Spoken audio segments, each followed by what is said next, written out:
Good evening sir. Good evening. Good evening sir. Good evening. आवाज़ ठीक है मेरी? जी sir, good yes evening sir. Sir. Good evening Pravinesh ji. हम लोगों ने पिछली क्लास में ग्लोबलाइजेशन देख लिया था। नहीं नहीं, लिबरलाइजेशन देखा था, है ना। दूसरी चीज थी हमारी जिसको हम बोलते हैं निजीकरण। और तीसरी चीज थी जिसको हम पढ़ेंगे, नाम देंगे वैश्वीकरण। निजीकरण यानी कि प्राइवेटाइजेशन, और वैश्वीकरण यानी कि ग्लोबलाइजेशन। बात करेंगे पहले निजीकरण या प्राइवेटाइजेशन की। तो बहुत आसान सी चीज है। प्राइवेटाइजेशन की हम लोग बात करेंगे। प्राइवेटाइजेशन का मतलब क्या होता है? प्राइवेटाइजेशन का मतलब होता है पब्लिक सेक्टर, जिसको हिंदी में हम लोग बोलते हैं सार्वजनिक क्षेत्र। इसका सीधा सा मतलब होता है वो जहां पर गवर्नमेंट का कंट्रोल है, गवर्नमेंट की चीजें। सार्वजनिक सेक्टर के जो एंटरप्राइजेज हैं, ठीक है, सार्वजनिक सेक्टर के एंटरप्राइजेस को सरकार के नियंत्रण से निजी क्षेत्र के नियंत्रण में लाना। निजी क्षेत्र के नियंत्रण में लाना। तो जब कोई पब्लिक सेक्टर का एंटरप्राइज है, पब्लिक सेक्टर एंटिटी है, या सार्वजनिक क्षेत्र का जो उपक्रम है, उसको सरकार के नियंत्रण से निकाल कर निजी क्षेत्र के नियंत्रण में लाया जाता है, तो इसको प्राइवेटाइजेशन बोलते हैं। अब यहाँ पर दो बातें हो सकती हैं। पहली चीज कि किसी भी पब्लिक एंटरप्राइज को सरकारी क्षेत्र से निकालकर पूरी तरह से निजी क्षेत्र को दे दिया जाए, या केवल कुछ हिस्सा ही निजी क्षेत्र को दिया जाए। ठीक है। तो जब कोई पब्लिक एंटरप्राइज है वो पूरी की पूरी निजी क्षेत्र को सौंप दी गई, तो हम इसको टेक्निकली बोलते हैं, जैसे एक कोई कंपनी है, फॉर एग्जांपल ए लिमिटेड, ये सरकारी कंपनी है। इस सरकारी कंपनी को पूरी तरीके से 100% सरकार ने अपना हिस्सा खत्म कर लिया और पूरी तरीके से निजी क्षेत्र में सौंप दी गई, तो इसको बोला जाएगा क्या? प्राइवेटाइजेशन। ठीक है। दूसरा क्या है कि सरकार ने कहा कि इस ए लिमिटेड का जो 20% हिस्सा है वही निजी क्षेत्र को दिया जाएगा, और 80% हिस्सा या 60% हिस्सा या 40% हिस्सा ये सरकार अपने पास रखेगी। तो यहाँ पर क्या हो रहा है? पार्शियल रूप से उस एंटिटी में, उस एंटरप्राइज में निजी क्षेत्र को एंट्री दी जा रही है, निजी क्षेत्र को उसमें हिस्सा दिया जा रहा है। तो ऐसे में सरकार क्या कर रही है? ऐसे में सरकार पूरी की पूरी कंपनी या पूरी की पूरी एंटरप्राइज को निजी क्षेत्र में नहीं दे रही है, बल्कि केवल उसका एक हिस्सा दे रही है ना। ये बात तो क्लियर है कि नहीं क्लियर है? जी सर। हिस्से को हम टेक्निकली, जब हम अकाउंटिंग की टर्म्स में या इकोनॉमी की टर्म्स में बात करते हैं, तो हिस्से को यहाँ पर हम बोलते हैं इक्विटी। क्या बोलते हैं?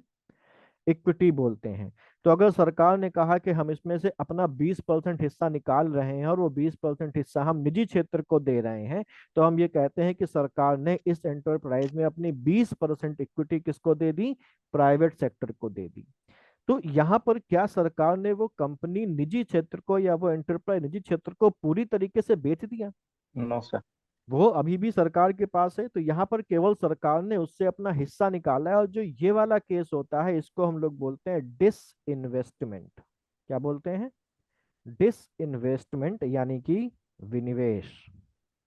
इसमें से सरकार ने बस अपना 20% हिस्सा निकाला है या 30% हिस्सा निकाला है, और वो जो हिस्सा निकाला है वो अब किसके पास चला गया? वो अब चला गया निजी क्षेत्र में। ऐसे केस में सरकार जो जिस सरकार ने जो काम किया है वो डिस इन्वेस्टमेंट कहलाता है।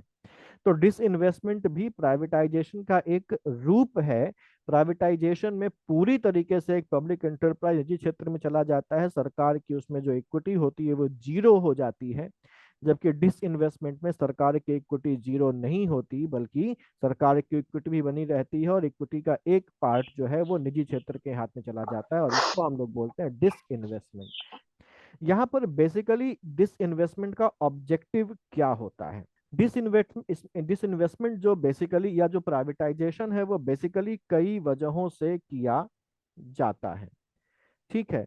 जैसे फिनेंशियल डिसिप्लिन को सुधारने के लिए, कि अगर कोई कंपनी नुकसान में चल रही है, घाटे में चल रही है, तो अक्सर सरकार क्या कर देती है? डिस इन्वेस्टमेंट कर देती है, जिससे कि वहां पर पैसा आए। और डिस इन्वेस्टमेंट जब करेगी तो प्राइवेट सेक्टर वहां पर आएगा, और अब प्राइवेट सेक्टर के आने के बाद ये उम्मीद की जाती है कि अब जो मैनेजमेंट होगा वो बेहतर होगा, मैनेजमेंट बेहतर होने के साथ साथ टेक्नोलॉजी, क्योंकि जब प्राइवेट सेक्टर आएगा तो वो अपने हिसाब से भी काम करना यहाँ पर शुरू करेगा, टेक्नोलॉजी बेहतर होगी। हो सकता है जब हम डिसइन्वेस्टमेंट कर रहे हो तो वहां पर हमने उस डिसइन्वेस्टमेंट में ये नियम भी रखा हो कि जो विदेशी लोग हैं वो भी इसमें पार्टिसिपेट कर सकते हैं। तो ऐसे केस में क्या होगा, ऐसे केस में एफडीआई बढ़ेगा, फॉरेन डायरेक्ट इन्वेस्टमेंट बढ़ेगा, फॉरेन डायरेक्ट इन्वेस्टमेंट का इनफ्लो बढ़ेगा। तो ये इसके बेसिक ऑब्जेक्टिव होते हैं। ठीक है, डिसइन्वेस्टमेंट या प्राइवेटाइजेशन के, जिससे कि एक जो कंपनी है जो सरकार के हाथ में है और जो उतना बेहतर परफॉर्म नहीं कर रही है तो सरकार कहती है अब इसको निजी क्षेत्र में दे देते हैं, वो लोग इसको बेहतर चलाएंगे।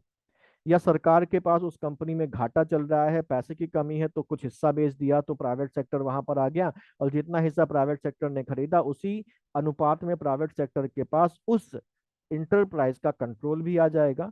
तो अब वो वहां पर उसको बेहतर करने का काम करेगी। ठीक है, एफडीआई में इंप्रूवमेंट हो सकता है।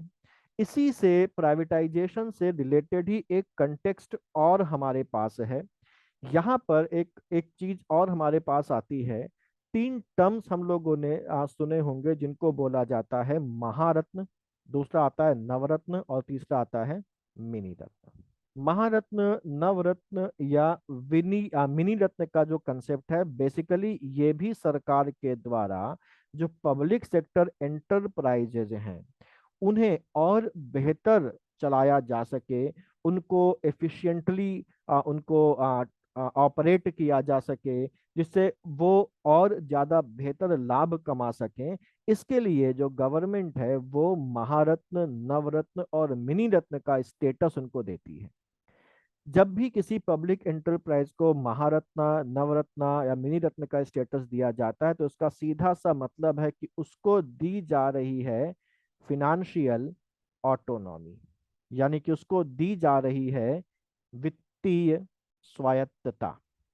इस वित्तीय स्वायत्तता का मतलब होता है कि जो भी पब्लिक एंटरप्राइज, जो भी पब्लिक सेक्टर जो कंपनी है या जो बॉडी है, वो अब गवर्नमेंट की अनुमति के बिना, गवर्नमेंट की परमिशन के बिना अपने स्तर पर जाकर निवेश कर सकती है। निवेश में सरकार की अनुमति की आवश्यकता नहीं, लेकिन ये एब्सोल्यूट नहीं होता। कुछ सीमा तक ये स्वायत्तता दी जाती है, कुछ सीमा तक ये स्वायत्तता दी जाती है। और किसी पब्लिक सेक्टर एंटरप्राइज को किस सीमा तक निवेश करने के लिए, अपने एक्सपेंशन के लिए, अपने जो प्लांट एंड मशीनरी वगैरह है या कहीं पर भी उसको अपने बिजनेस के लिए इन्वेस्टमेंट करना है, तो वो कितना कर सकती है, ये इस बात पर डिपेंड करता है कि वो महारत्न की कैटेगरी में आ रही है कि नवरत्न की कैटेगरी में आ रही है कि मिनी रत्न की कैटेगरी में आ रही है। यहाँ पर अगर कोई पूछे कि किसी भी कंपनी को महारत्ना, नवरत्ना या मिनी रत्ना क्यों बनाया जाता है, तो उसका जवाब ये है कि उनके जो मैनेजमेंट है उसके मैनेजमेंट को और बेहतर करने के लिए, उनके ऑपरेशन के, उनको कार्य, उनका जो कार्यकलाप है उसमें और एफिशिएंसी लाने के लिए, कुशलता लाने के लिए, और उनको ज्यादा कंपटीटिव बनाने के लिए, स्पर्धात्मक बनाने के लिए सरकार उनको महारत्ना, नवरत्ना और मिनी रत्न की कैटेगरी में या उनको इसका स्टेटस प्रोवाइड करती है, जिसका सबसे बड़ा फायदा उनको जो मिलता है वो मिलता है वित्तीय स्वायत्तता उनको मिल जाती है। ठीक है, अब एक एक करके इन सब चीजों को देख लेते हैं और मोस्ट अपडेटेड इनका डाटा भी हम लोग देख लेते हैं। तो अगर हम लोग यहाँ पर देखें तो सबसे पहले हम लोग बात करेंगे नवरत्न कंपनियों की, नवरत्न कंपनियों की। ठीक, किसको पता है कितनी नवरत्न कंपनियां हैं इस समय? 17 ठीक है, 14। और अच्छा 14, हाँ। अच्छा, ठीक है, हम लोग अभी देखते हैं। तो बेसिकली नवरत्न कंपनीज क्या होती हैं, ये बेसिकली क्या होती हैं, ये सेंट्रल पब्लिक सेक्टर एंटरप्राइजेज हैं, यानी कि केंद्रीय सार्वजनिक क्षेत्र की कंपनियां हैं। ठीक है, जिनको क्या देकर रखी गई है, एनहेंस्ड, तो ये पहले नवरत्न लिखा है ना? हाँ नवरत्ना, फिनेंशियल ऑटोनॉमी, यानी कि थोड़ी सी एक्स्ट्रा वित्तीय वित्तीय स्वायत्तता इनको दी गई है। ठीक है, थोड़ी सी एक्स्ट्रा वित्तीय स्वायत्तता दी गई है। नवरत्न कंपनियों का जो सृजन किया गया, नवरत्न का जो स्टेटस की शुरुआत की गई, इस स्टेटस को देने की शुरुआत 22 जुलाई 1997 से की गई और सबसे पहले 9 कंपनियों को यह दर्जा दिया गया, यह स्टेटस दिया गया। तो क्योंकि शुरुआत में 9 कंपनियों को यह दर्जा दिया गया, तो इसलिए इनको नाम क्या दिया गया, इस दर्जे को, 9 कंपनियां थी तो इसको नवरत्न। नवरत्न कह दिया गया। लेकिन अब इसमें 9 कंपनियां नहीं हैं, इसमें अब ज्यादा कंपनियां हैं। लेकिन यहाँ पर एक बात ध्यान रखनी है कि सरकार किसी भी कंपनी को नवरत्न का दर्जा ऐसे ही नहीं दे सकती। नवरत्न का दर्जा पाने के लिए कंपनियों को कुछ क्राइटेरियाज पूरे करने होते हैं। तो जो कंपनीज वो क्राइटेरिया पूरी करती हैं, उन्हीं कंपनियों को नवरत्न का दर्जा दिया जा सकता है। ठीक, अब वो क्राइटेरियाज क्या क्या हैं? सर 1 मिनट, वो सेकंड पॉइंट बता दीजिए। सेकंड है हमारे पास थोड़ी सी एक्स्ट्रा वित्तीय स्वायत्तता, एनहांस्ड फाइनेंशियल ऑटोनॉमी। अब यहाँ पर नवरत्न बनने के लिए क्या क्राइटेरिया है, तो एग्जाम में आ सकता है ये पॉइंट। क्राइटेरिया क्या है, किस आधार पर किसी कंपनी को नवरत्न कंपनी का दर्जा दिया जाता है? तो मुख्य क्राइटेरिया जो हमारे पास है वो ये है। पहला जो क्राइटेरिया है वो ये है कि पैरामीटर्स में निम्न पैरामीटर्स के आधार पर उसका स्कोर 100 में से कम 60 का होना चाहिए। कुछ पैरामीटर्स बनाए गए हैं जिन पैरामीटर्स के आधार पर उस कंपनी का, उस पब्लिक सेक्टर एंटरप्राइज का असेसमेंट किया जाता है और इन पैरामीटर्स के आधार पर उसको अंक दिए जाते हैं। टोटल जो अंक है वो 100 है। तो अगर कोई कंपनी 100 अंक में से 60 अंक नहीं पा पाती है, 60 अंक से कम आती है, तो वो कभी भी नवरत्न नहीं बनेगी। मतलब उस असेसमेंट के आधार पर उस समय नवरत्न नहीं बनेगी। तो अगर वो 60 के ऊपर चली जाती है, उसका स्कोर जो है वो 60 के ऊपर हो जाता है, तो वो पहला क्राइटेरिया पूरा कर लेती है। ठीक, ये जो क्राइटेरिया है ये क्या क्या है? तो पहला क्राइटेरिया उसका जो है, जो पहला पैरामीटर है वो है नेटवर्थ। नेटवर्थ के आधार पर उसका असेसमेंट किया जाएगा। ये पहला पैरामीटर है कि उसकी नेटवर्थ कितनी है। उसका नेट प्रॉफिट कितना है, ठीक है, नेट प्रॉफिट कितना है। उसकी कॉस्ट ऑफ प्रोडक्शन कितना आ रहा है, कैपिटल एम्प्लॉयड कितनी है, और उसका पीबी डीआईटी कितना है। पीबीडीआईटी होता है profit before depreciation, interest and tax. ये कुछ खास पैरामीटर्स हैं जिनके आधार पर उसका आकलन किया जाता है। नेटवर्थ जिसकी अच्छी होगी, जो अच्छा प्रॉफिट कमा रही होगी, जिसकी कॉस्ट ऑफ प्रोडक्शन को हिंदी में बोलते हैं उत्पादन लागत, कम होगी। कैपिटल एम्प्लॉयड को बोलते हैं पूंजी, कि उसमें जो कैपिटल लगी है, पूंजी लगी है, वो कितनी है, वो कितना प्रॉफिट कमा रही है डेप्रिसिएशन, इंटरेस्ट और टैक्स को लगाने से पहले। ठीक है, तो ये ज्यादा हो, ये ज्यादा हो, ये कम हो, ये ऑप्टिमम हो और ये ज्यादा हो, तो हम मानते हैं कि वो अच्छा स्कोर करेगी। और ये स्कोर अगर 100 में से 60 के ऊपर है तो वो पहला क्राइटेरिया फुलफिल कर लेती है। कंपनी जो है पहले से, समझा दीजिए हाँ जी नदीम जी। सर, नेटवर्थ को समझा दीजिए। नेटवर्थ मतलब क्या होता है? देखिए नेटवर्थ क्या होती है, अगर हम नेटवर्थ देखें तो ये होती है हमारी संपत्ति, या ऐसे बोल लें एसेट्स माइनस लाइबिलिटीज। आसान भाषा में समझने के बोले, संपत्ति माइनस दायित्व। दायित्व को हम बोल सकते हैं उसके ऊपर कर्ज पे। तो संपत्ति जो है उसके द्वारा लिए गए कर्ज या उसके ऊपर जो भी दायित्व है उनसे अगर ज्यादा होती है तो हम बोलते हैं उसकी नेटवर्थ पॉजिटिव है। और ये नेटवर्थ जितनी अच्छी होगी उस कंपनी का स्कोर उतना ही अच्छा माना जाएगा। क्लियर नदीम जी? जी सर। अच्छा, वो पहले से मिनी रत्न का दर्जा रखती हो। अगला ये है उसमें कम से कम 4 स्वतंत्र निदेशक हों। ठीक है, 4 स्वतंत्र निदेशक हों। कंपनियों में बोर्ड ऑफ डायरेक्टर्स होते हैं जो कंपनी का डिसीजन लेते हैं। तो इन बोर्ड ऑफ डायरेक्टर्स में से कम 4 ऐसे हों जो स्वतंत्र निदेशक हों, जो किसी के द्वारा अपने रिप्रेजेंटेटिव के रूप में उसमें अपॉइंट करके ना रखे गए हों। क्लियर?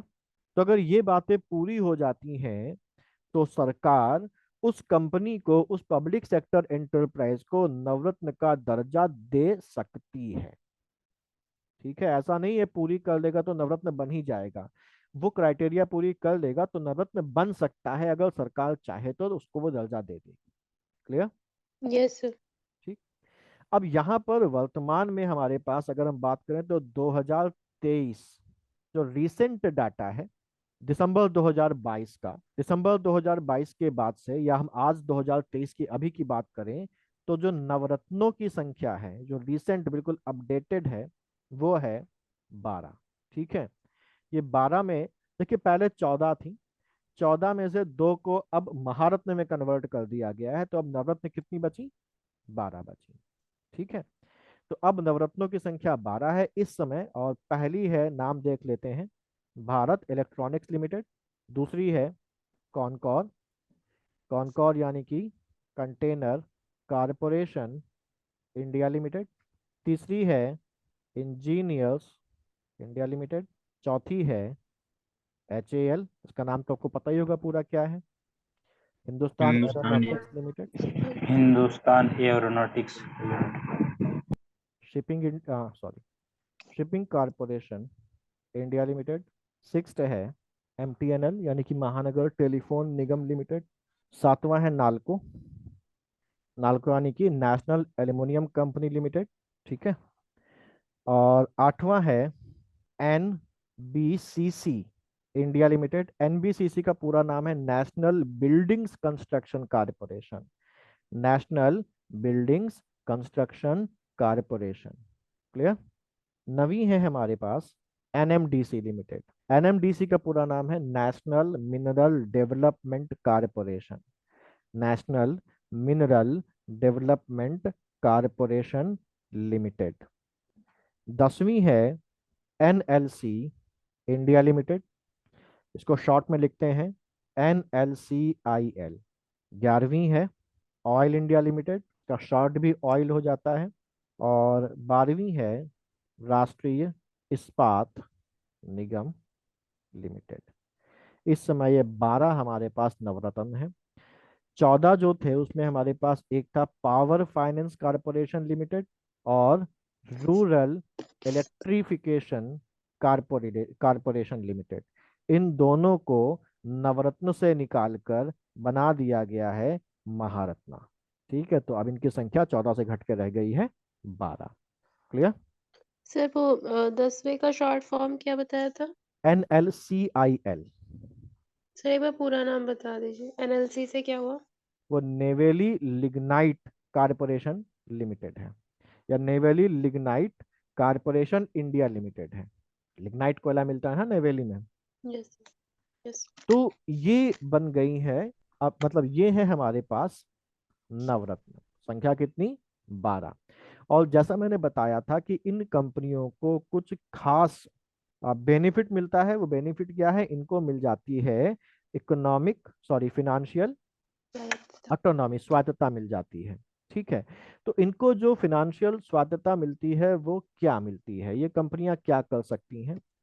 तो ये बेसिकली क्या करती हैं, यहाँ पर ये किसी एक प्रोजेक्ट पर, किसी एक प्रोजेक्ट पर बिना सरकार की अनुमति के स्वविवेक से, यानी कि अपने मन से, बिना सरकारी अनुमति से, स्वविवेक से, ऑटोनॉमी के साथ, ठीक है, किसी एक प्रोजेक्ट पर अपनी नेटवर्थ का 15% या रुपए 1,000 करोड़ तक इन्वेस्ट कर सकती है।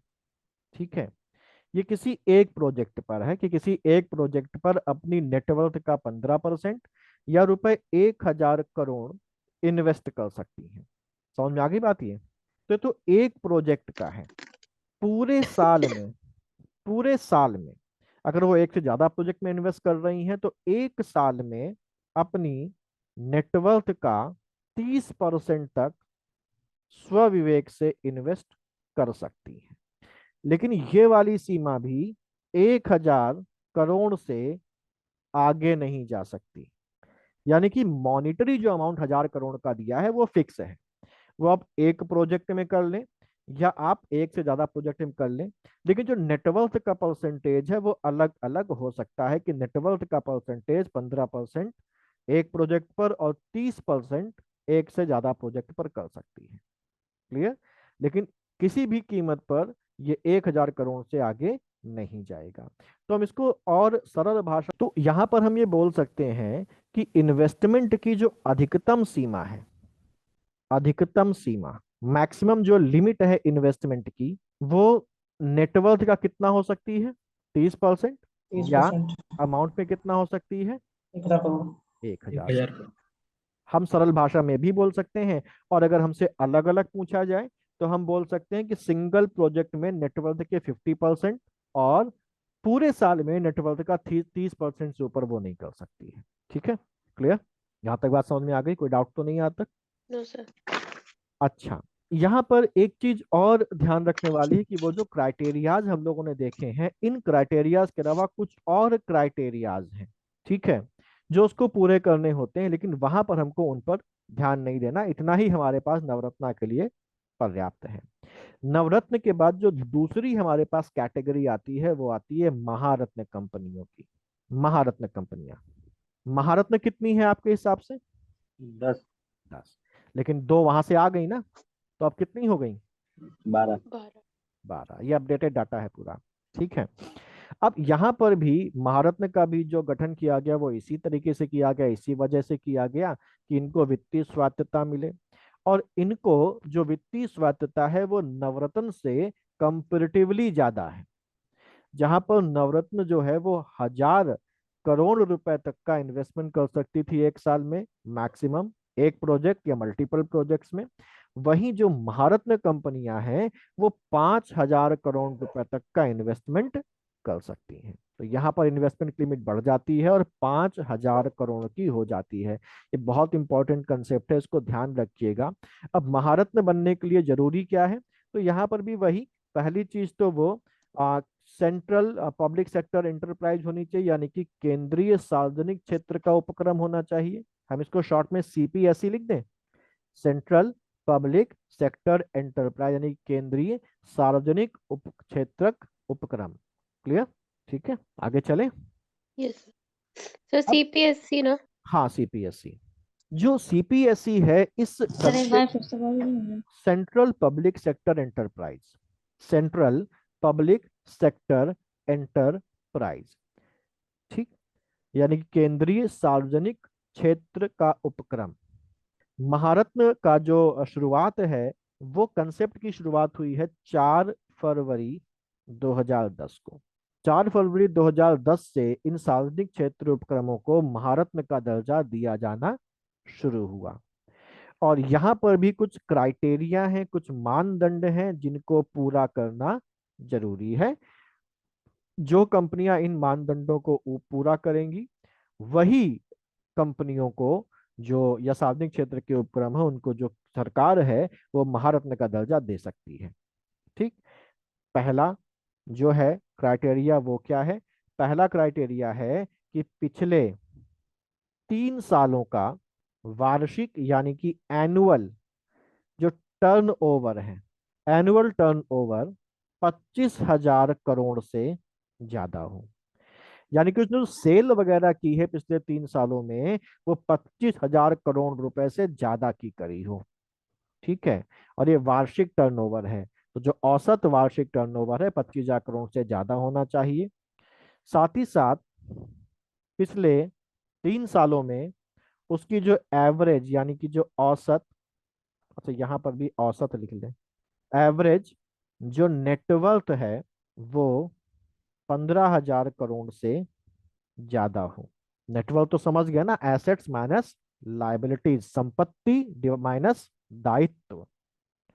यानी कि उसके ऊपर जो कर्ज है, उन कर्जों से उसकी जो संपत्ति है वो कम से कम 15,000 करोड़ रुपए ज्यादा हो, और एक साल नहीं, लगातार 3 सालों तक एवरेज।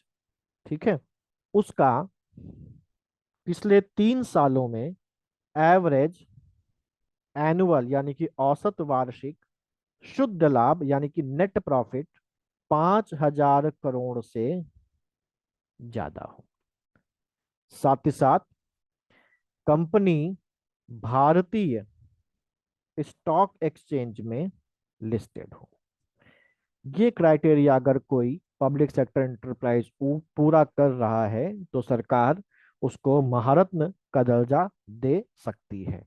यहाँ पर एक बात ध्यान रख लीजिए कि ये जो दर्जा मिलेगा खास तौर से उन्हीं कंपनियों को मिलेगा जो प्रॉफिटेबल हो, क्योंकि देखिए प्रॉफिट भी यहाँ पर थोड़ा नहीं बल्कि 5,000 करोड़ का सालाना प्रॉफिट कम से कम होना चाहिए। तो हम ये बोल सकते हैं कि इन कैटेगरीज में वही कंपनी आती हैं जो सरकार को प्रॉफिट कमा के दे रही हैं। ठीक है, तो तो जब इसमें भी ये होगा क्या कि जो पहले नवरत्न हो वही महारत्न बन सकती हाँ, है? जनरली यही होता है कि जो नवरत्न होती है उसी नवरत्न को कन्वर्ट कर दिया जाता है, लेकिन ऐसा कोई लिखित नियम नहीं है, परंपरा है ये। Yes sir. सर ठीक है, जैसे उसमें मतलब जरूरी था पर यहाँ ऐसा नहीं हाँ है। उसमें मिनी रत्न होना चाहिए। लेकिन अभी तक यस। ऐसा हुआ है कि नवरत्न जो शुरुआत में बनाई गई उनमें से अगर एक आध को छोड़ दो तो बाकी शुरुआत में नवरत्न ही थी, और नवरत्न से फिर कन्वर्ट करके उसको महारत्न का दर्जा दिया गया। ठीक है, यस सर। अच्छा।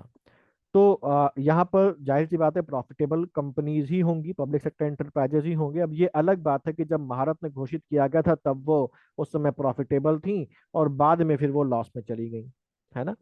ठीक है, आगे चलते हैं और तो सर हम बाद में हटा भी देते हैं फिर? बाद में, हाँ सरकार हटा देगी अगर उनको लगता है, लेकिन जब तक नहीं हटा गया तब तक पड़ी रहेगी। ठीक है, यस। अब यहाँ पर मैंने बताया था पहले 10 थी और अब दो नवरत्न को महारत्न का दर्जा क्या हो गई है 12। इनके नाम आपको बिल्कुल जुबान पे होने चाहिए, नवरत्न वालों के नाम भी और महारत्न वालों के नाम भी, क्योंकि अक्सर एग्जाम में पूछ देता है कि इनमें से कौन नवरत्न है या महारत्न है, कौन नहीं है। ठीक है, आवाज ठीक है ना मेरी? सर बीच में पता नहीं कैसे हो गई थी। हाँ अभी ठीक है अब ना? सही है। हाँ जी। Yes sir. तो यहाँ पर पहली है हमारी सेल। सेल का पूरा नाम Steel Authority of India Limited, Steel Authority of India Limited. दूसरी है हमारी गेल। गेल का पूरा नाम Gas Authority of India Limited. ठीक, Gas Authority of India Limited. तीसरी है ओ एन जी सी। ओ एन जी सी का पूरा नाम आप सब जानते होंगे, oil and natural gas corporation of India. Oil and natural gas corporation of India सबसे ज्यादा प्रॉफिट कमाकर देने वाली एंटिटीज में से है ये भारत सरकार को। चौथी है NTPC, national thermal power corporation. National thermal power corporation. ठीक है, चलें आगे। हाँ सर। पांचवी है सी आई एल यानी कि Coal India Limited. C I L यानी कि कोल इंडिया लिमिटेड। छठी है आईओसी यानी कि Indian Oil Corporation. Indian Oil Corporation. सातवीं है भेल, Bharat Heavy Electricals Limited. Next है आठवीं आपकी बीपीसीएल। बीपीसीएल ये है Bharat Petroleum Corporation Limited. Bharat Petroleum Corporation Limited BPCL. नवी है एचपीसीएल यानी कि Hindustan Petroleum Corporation Limited. Hindustan Petroleum Corporation Limited. देखिए इन कंपनीज के आपको पूरे नाम भी पता होने चाहिए और एब्रीविएशंस भी पता होने चाहिए, क्योंकि अक्सर वो एब्रीविएशंस भी दे देता है। एक बार 2017 या 18 में उसने कुछ संस्थानों के एब्रीविएशंस पूछ दे दिए तो कहा था बताइए किस जगह पर हैं, तो पूरे नाम तो लोगों को पता थे, बहुत से लोगों को उनके एब्रिविएशन ही समझ में नहीं आए, तो वो सवाल बहुत सारे लोग छोड़ के चले आए थे। ठीक है, तो HPCL Hindustan petroleum corporation limited. 10वां है PGCIL, PGCIL power grid corporation India limited, power grid corporation India limited. 11वीं हमारे पास और 12वीं वो हैं जो अभी नई नई आई हैं, और इसमें है हमारे पास पीएफसीआईएल यानी कि पावर फाइनेंस कॉरपोरेशन लिमिटेड, पीएफसीएल।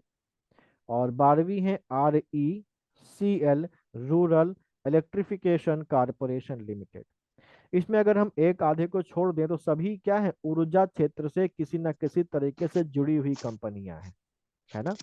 वो चाहे गेल हो, चाहे ओएनजीसी हो, एनटीपीसी हो, सीआईएल हो, आईओसी हो, बीपीसीएल हो, है ना। ये जो अधिकतर इसमें जो कंपनियां हैं वो किससे जुड़ी हुई हैं, ऊर्जा क्षेत्र से जुड़ी हुई हैं। वो ऊर्जा क्षेत्र पेट्रोलियम का हो सकता है, नेचुरल गैसेस का हो सकता है, या इलेक्ट्रिसिटी का हो सकता है। इस बात को आप ध्यान रखिएगा। तो ये 12 हमारे पास महारत्न है। इनको बनाने का क्राइटेरिया क्या है वो क्लियर हो गया है आपको।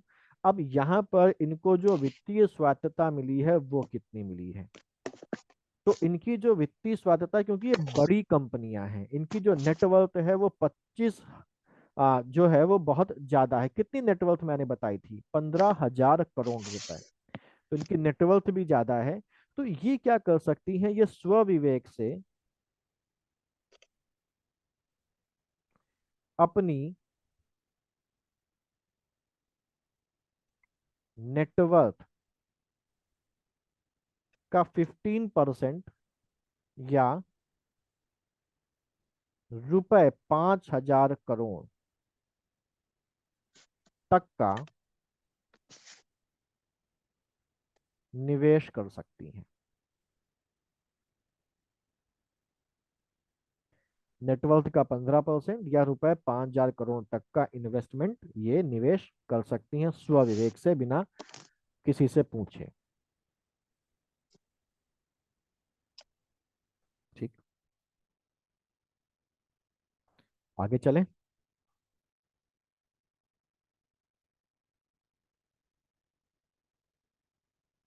सर वो भेल और उसका क्या कंफ्यूजन हुआ था, एक बार वो ऊपर वाला दिखा दीजिए। एक है बीईएल, बीईएल और एक है बीएचईएल। ये भारत इलेक्ट्रॉनिक्स लिमिटेड और ये है भारत हैवी इलेक्ट्रॉनिक्स लिमिटेड। ये नवरत्ना है और ये बीएचईएल महारत्ना है।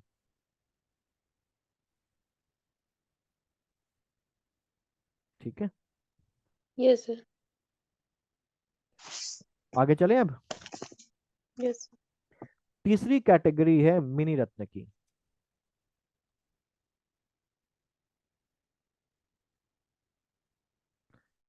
इसकी जो शुरुआत हुई इस कंसेप्ट की मिनी रत्न के, इसकी शुरुआत हुई है 8 अक्टूबर 1997 को। मिनी रत्न की कैटेगरी में दो प्रकार की सब कैटेगरीज हैं। एक को बोलते हैं मिनी रत्ना 1 और दूसरी को बोलते हैं मिनी रत्ना 2। ये दो सब कैटेगरीज हैं इसकी, मिनी रत्ना 1 और मिनी रत्ना 2। ठीक है, मिनी रत्ना 1 और मिनी रत्ना 2 के बारे में बात कर लेते हैं। मिनी रत्ना 1 की अगर बात करें तो इस कैटेगरी की कंपनियों में इसमें 62 कंपनीज आती हैं, या 62 पब्लिक सेक्टर एंटरप्राइजेज आते हैं, सीपीएसई। और मिनी रत्ना 2 में 12 सीपीएसई हैं। तो पहले में 62 और दूसरे में 12 पब्लिक सेक्टर एंटरप्राइजेज हैं। मिनी रत्ना 1 में जो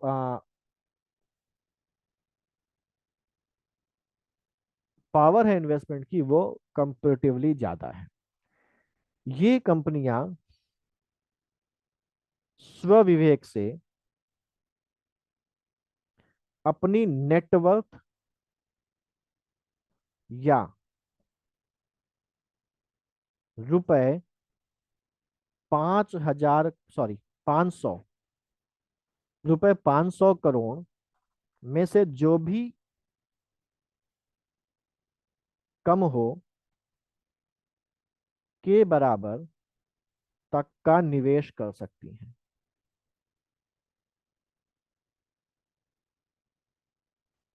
ठीक है, तो मिनीरत्ना वन में अपनी टोटल नेटवर्थ यानी कि अपनी कुल परिसंपत्ति के बराबर या 500 करोड़ रुपया दोनों में जो कम होगा उसके बराबर तक का यह निवेश जो है इन्वेस्टमेंट स्वविवेक से कर सकती हैं। और जो मिनीरत्ना टू वाली कैटेगरी में है यहां पर थोड़ा सा कम है, और वो क्या है, 300 करोड़ या नेटवर्थ का 50%, दोनों में जो भी कम हो उसका वो स्वविवेक से निवेश कर सकती है। क्लियर?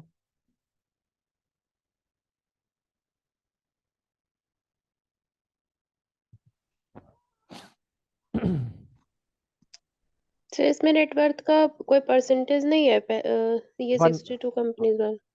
100% है। यस। ठीक है, यस सर।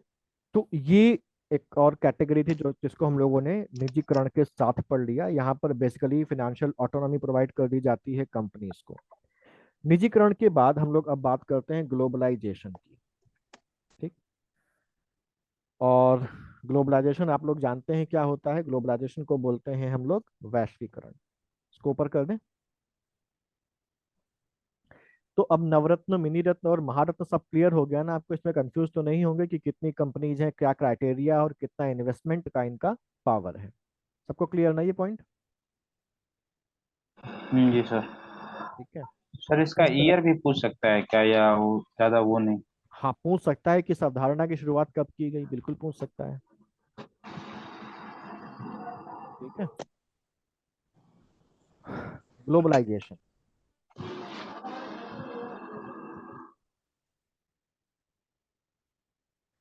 यानी कि वैश्वीकरण। ठीक, वैश्वीकरण का अगर हम सिंपल भाषा में मतलब समझें तो इसका मतलब होता है किसी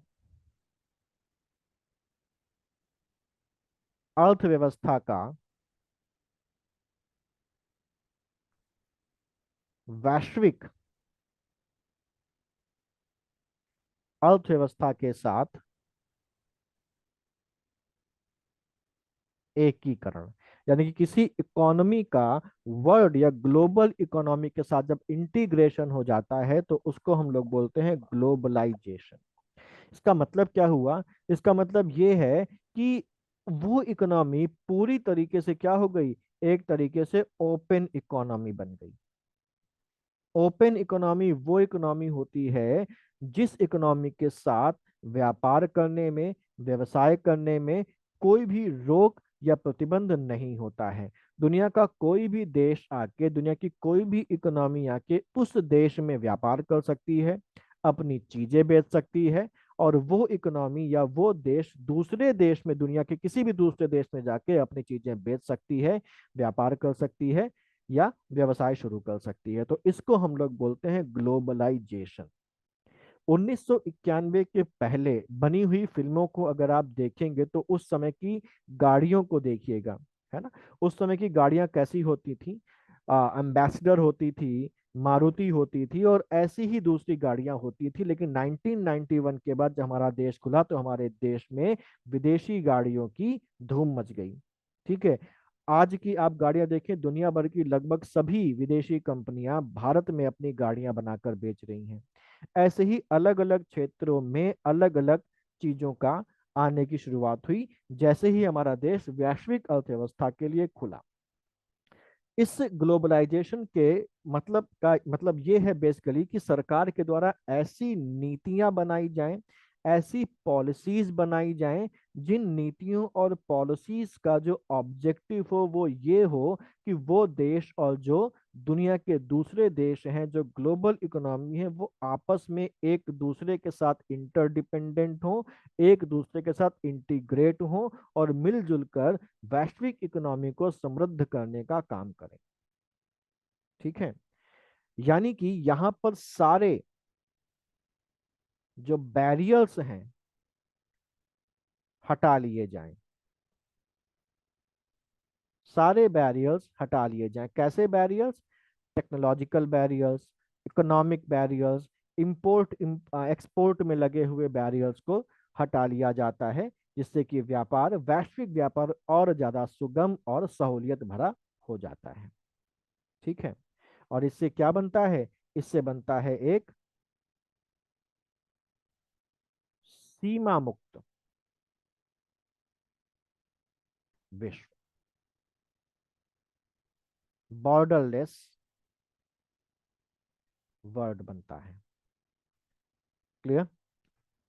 यहां पर वैश्वीकरण जब हुआ तो वैश्वीकरण में सबसे बड़ा जो जो बेसिकली अगर हाथ देखें तो वो एक बॉडी का है, जिस बॉडी का नाम है WTO।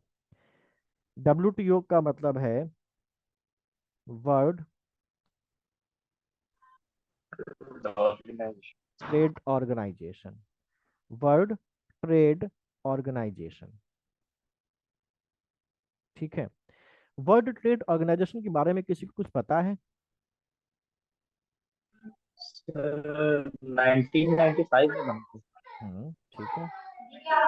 तो ये और ये पहले गैट के नाम से जाना जाता था, उसके बाद 1995 में इसको WTO नाम दिया गया। ठीक है। तो कोई मराकेश जो संधि जो के व्यापार उससे को बना था। नियंत्रित करने का कार्य करता है। ठीक मतलब है। विश्व व्यापार में जो रूल एंड रेगुलेशन है इसी के अनुसार चलते हैं। हम्म हेडक्वार्टर इसका आपके जिनेवा। जिनेवा। जिनेवा। जेनेवा में है। और इसके सर अध्यक्ष पास्कल लेमी हैं क्या? इस समय अध्यक्ष 2 बदल गए हैं WTO के। ठीक है, फिलहाल हम लोग जरा समझ लेते हैं WTO बेसिकली क्या है।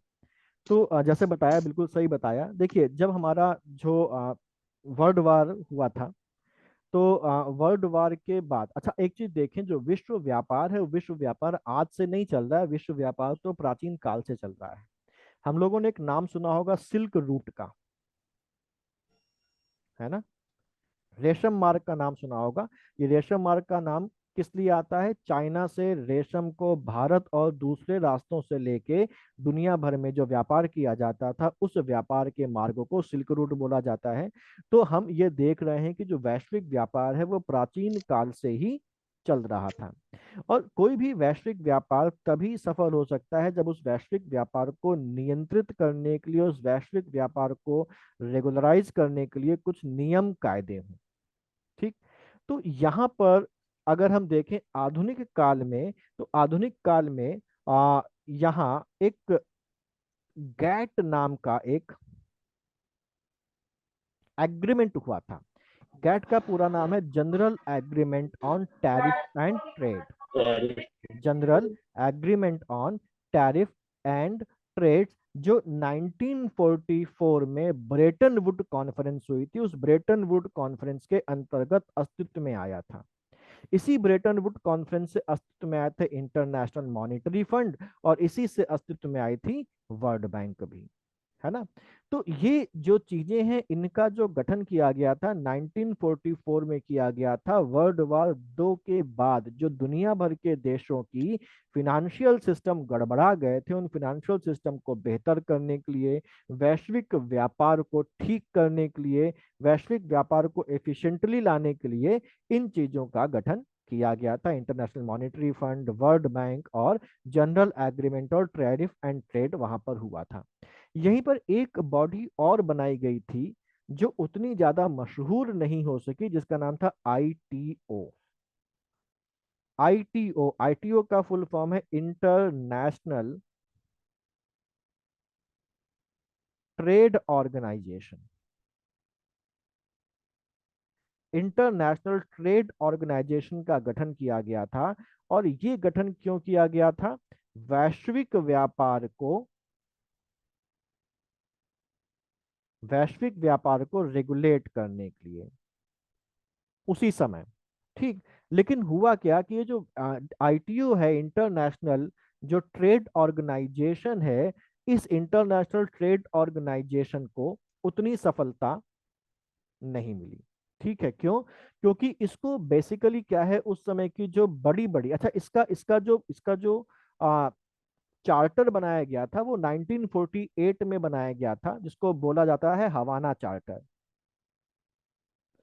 यानी कि इंटरनेशनल ट्रेड ऑर्गेनाइजेशन क्या काम करेगा, इंटरनेशनल ट्रेड ऑर्गेनाइजेशन की क्या शक्तियां वगैरह होंगी, ये 1948 में हवाना में हुई कॉन्फ्रेंस में डिसाइड किया गया था, जिसको हम हवाना चार्टर के नाम से जानते हैं। लेकिन समस्या ये उत्पन्न, हवाना कहाँ पर है? पता है आपको हवाना कहाँ पर है? नाम सुना है हवाना का? जी सर। कहाँ पर है? ब्रुनेई है क्या? Brunei sir. क्यूबा में है हवाना। ठीक है, लैटिन अमेरिकी देश है। हाँ, क्यूबा, वहां पर, वहां बिल्कुल सही। ठीक है, तो यहाँ पर इसका चार्टर बनाया गया था, इसको हवाना चार्टर बोलते हैं, जो इसके जो कौन कौन सी ट्रेड्स को रेगुलेट करेगा, ये क्या क्या सेवाएं प्रदान करेगा और किस तरीके से काम करेगा, वो था। लेकिन हुआ क्या कि जो यूनाइटेड स्टेट्स था और यूनाइटेड स्टेट्स के जो पिछलग्गू उस समय के देश थे, उन लोगों ने इसको मान्यता नहीं दी। यूनाइटेड स्टेट्स वगैरह ने इसको मान्यता नहीं दी। अब जब बड़ी देशों ने इसको मान्यता नहीं दी, तो धीरे धीरे जो इंटरनेशनल ट्रेड ऑर्गेनाइजेशन है वो क्या हो जाता है, वो अप्रासंगिक हो जाता है। और इसी बीच जिनेवा में इसी बीच जिनेवा में 1947 में एक संधि होती है। 1947 में एक संधि होती है, जिस संधि पर 23 देश साइन करते हैं। यह ध्यान रखिएगा, कितने देशों ने साइन किया था शुरुआत में? 23 देशों ने साइन किया था 1947 में जिनेवा में हुई इस संधि पर।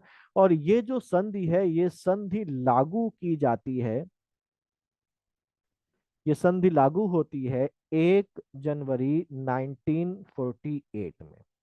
और इस संधि को नाम दिया जाता है GATT, general agreement on tariffs and trade, या ट्रेड एंड टैरिफ्स। ठीक। अब हुआ क्या कि जिस बॉडी को बनाया गया था इंटरनेशनल व्यापार को रेगुलेट करने के लिए, वो बॉडी तो अब प्रासंगिक हो गई। तो अब क्या हुआ, ये जो गैट है बेसिकली ये एक एग्रीमेंट है, लेकिन अब इसी गैट के द्वारा ये जो इंटरनेशनल ट्रेड है, वो एक डिफैक्टो इंटरनेशनल ऑर्गेनाइजेशन के रूप में काम करने लगा। ठीक है, तो 1948 से लेके 1995 तक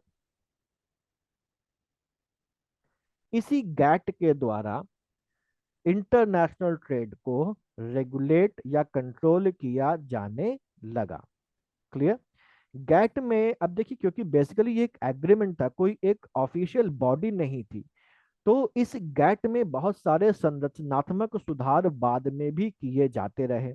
और इन संरचनात्मक सुधारों को करने के लिए समय समय पर बैठकें होती रही।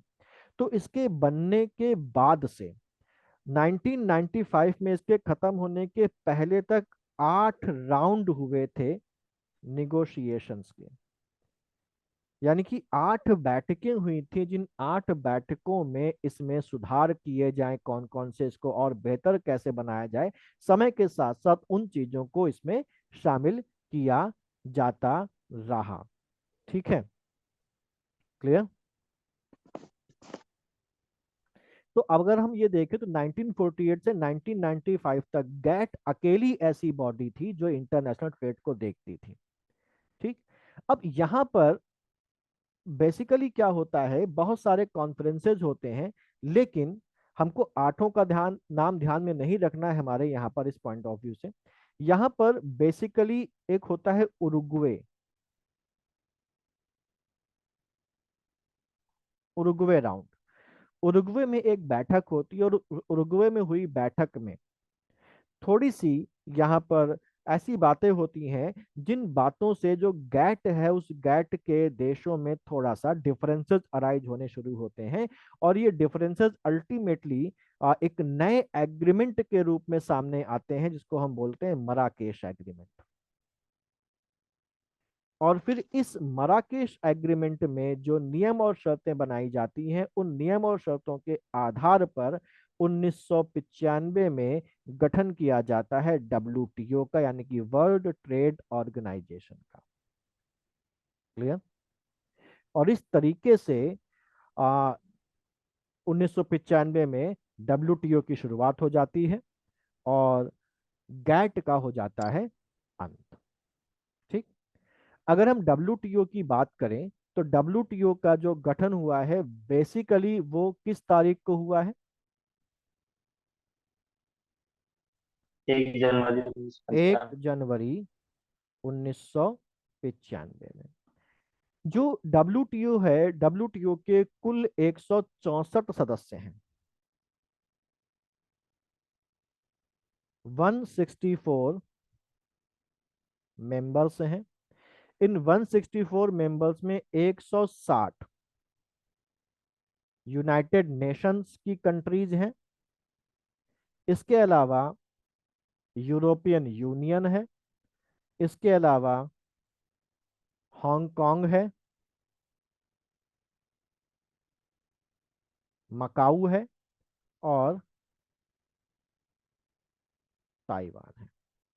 ठीक। तो 160 यूरोपियन यूनाइटेड नेशन कंट्री जो उसके सदस्य हैं, यूरोपियन यूनियन, हांगकांग, मकाऊ और ताइवान, और इनको मिलाकर जो टोटल यहाँ पर हो जाती हैं वो हो जाते हैं हमारे पास 164।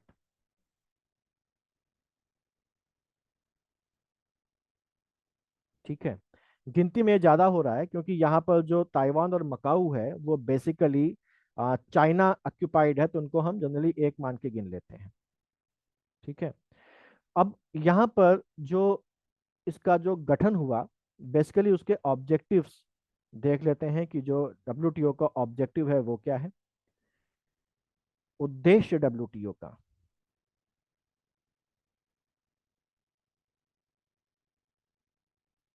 तो डब्ल्यूटीओ के 6 मेन ऑब्जेक्टिव्स हैं। पहला है to establish and enforce international trade rules, यानी कि अंतरराष्ट्रीय व्यापार से संबंधित नियमों को बनाना और उनको लागू करवाना। पहला ऑब्जेक्टिव क्या है? अंतरराष्ट्रीय व्यापार से संबंधित नियमों को बनाना, उनको स्टैब्लिश करना और उनको एनफोर्स करना, यानी कि उनको लागू करवाना। ठीक है, क्लियर? दूसरा है to provide a forum for negotiating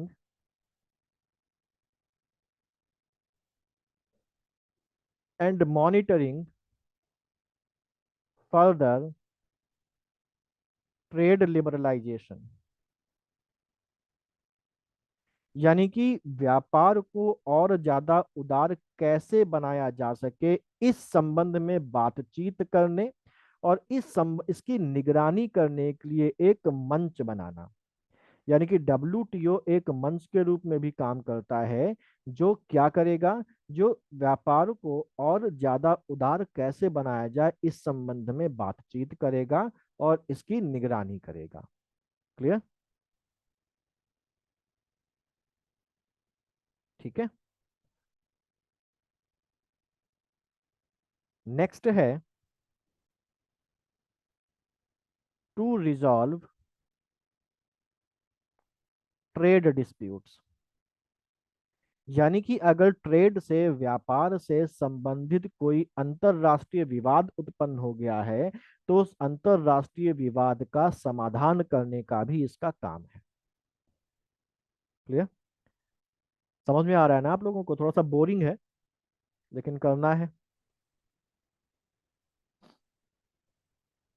यहाँ तक कोई डाउट तो नहीं? No sir. तीसरा, to improve decision making transparency. Decision making यानी निर्णय लेने में पारदर्शिता को बढ़ावा देना, निर्णय लेने की पारदर्शिता को बढ़ावा देना, ये भी इसका एक ऑब्जेक्टिव है। ठीक,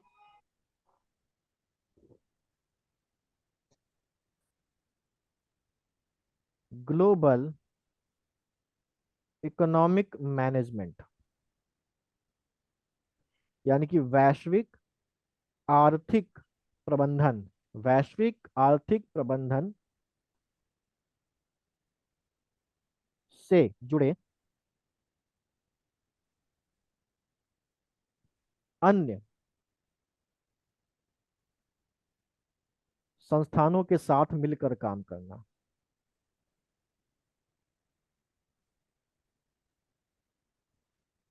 तो ये हो गए, कितने हो गए? एक, सर दो, 5। तीन, चार, पांच। हाँ, और सिक्स्थ है, आखिरी है हमारे पास, कि विकासशील देशों को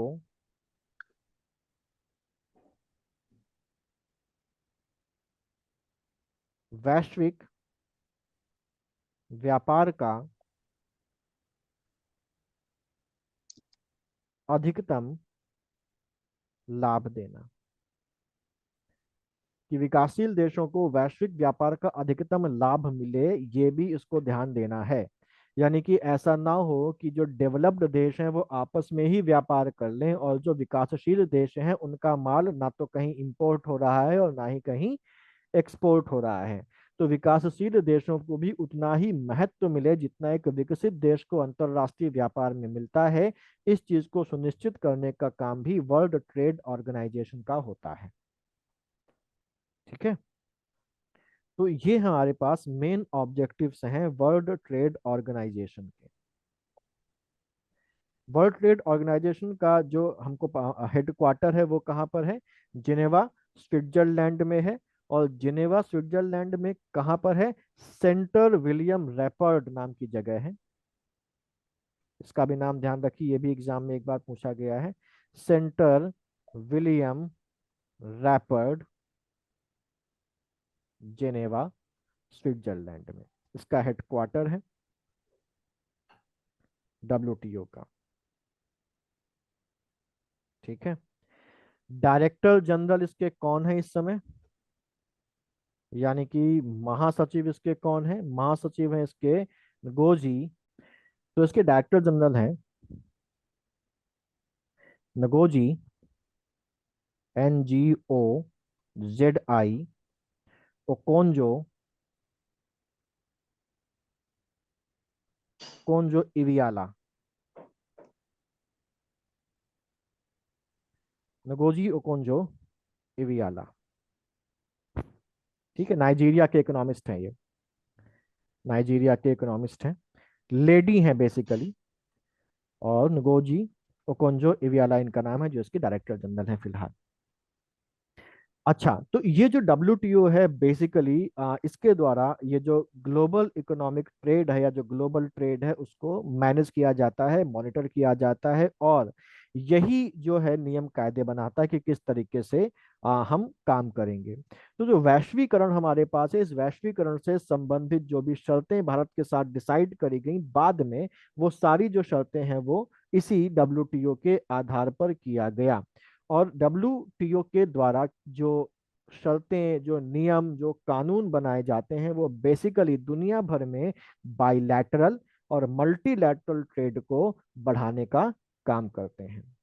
ठीक, WTO के जो नियम है उनके आधार पर यह कहा गया है कि जो भी देश WTO के सदस्य हैं उन सभी देशों को अपने देश में वैश्विक व्यापार के लिए सभी अवरोधों को हटाना पड़ेगा।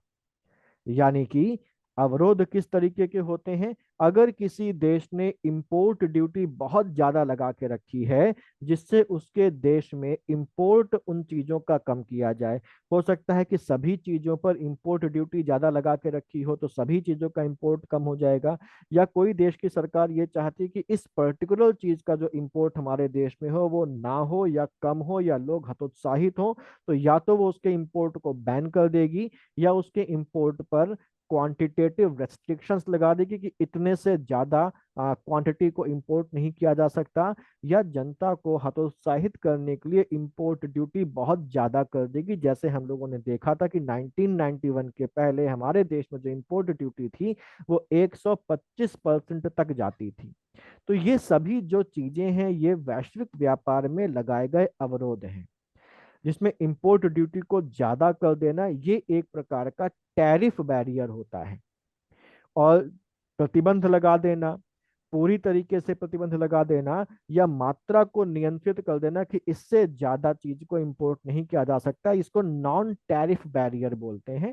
तो डब्ल्यूटीओ ने ये कह रखा है कि जो भी हमारे सदस्य देश होंगे उनको ना तो टैरिफ बैरियर लगाने हैं अपने इंपोर्ट्स पर, और ना ही उनको नॉन टैरिफ बैरियर्स लगाने हैं। क्योंकि अगर वो ऐसा करेंगे, दूसरे देशों को अपने यहाँ माल नहीं बेचने देंगे, तो हम भी उनको दूसरे देशों में अपना माल नहीं बेचने देंगे।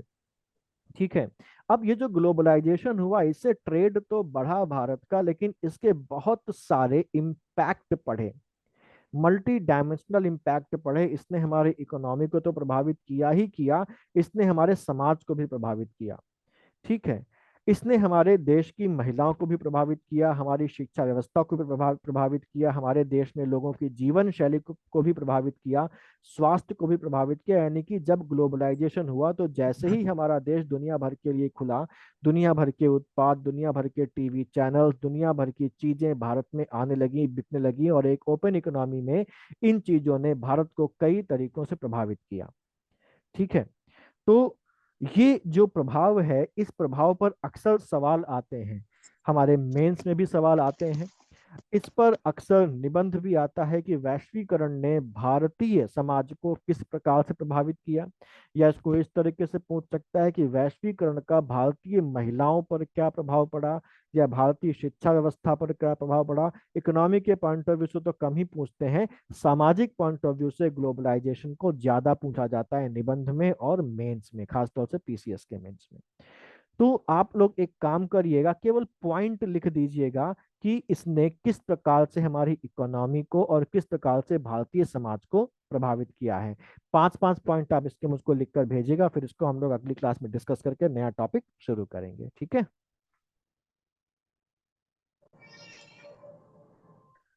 लिख लेंगे। Sir Yes, sir. किसके 5 पॉइंट्स, मतलब हर टॉपिक? हाँ, दो चीजों, 2 पॉइंट मैंने आपको बताया। ग्लोबलाइजेशन ने हमारी इकोनॉमी को किस प्रकार से प्रभावित किया, इसके 5 पॉइंट, और ग्लोबलाइजेशन ने हमारे समाज को किस प्रकार से प्रभावित किया, यानी कि समाज पर क्या प्रभाव डाला है, इस पर 5 पॉइंट। Yes sir. ठीक है, कर लेंगे ना? कोशिश करेंगे सर। हाँ जी बिल्कुल। फिर हम सर टैरिफ और नॉन टैरिफ बैरियर के बारे में बता दीजिए।